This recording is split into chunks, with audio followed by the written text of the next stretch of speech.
நம்முடைய சொந்தங்களான விவசாயிகளுக்காகவும் தமிழக மக்களுக்காகவும் கொண்டு வரப்படும் இத்தீர்மானத்திற்கு உங்கள் அனைவரின் ஆதரவையும் வேண்டுகிறோம். ஒருமித்த கருத்தோடு இதை நீங்கள் அனைவரும் நிறைவேற்றி தர வேண்டும் என அன்போடு கேட்டுக்கொண்டு இந்த தீர்மானத்தை படிக்கிறேன்.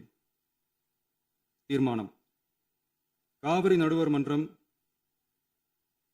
5/2/2007 அன்று அளித்த இறுதி தீர்ப்பையும், மாண்புமிகு உச்சநீதிமன்றம் 16/2/2018 அன்று அளித்த தீர்ப்பையும் மதிக்காமலும், சம்பந்தப்பட்ட படுகை மாநிலங்களின் இசைவை பெறாமலும், ஒன்றிய அரசின் எந்தவித அனுமதியை பெறாமலும், கர்நாடக அரசு தனிச்சையாக காவிரி நதியின் குறுக்கே மேகதாதுவில் அணை கட்ட முயற்சி மேற்கொள்வதை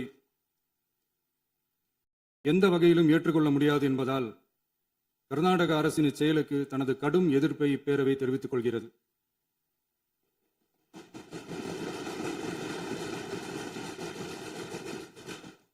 கர்நாடக அரசின் மேகதாது அணை திட்டத்திற்கு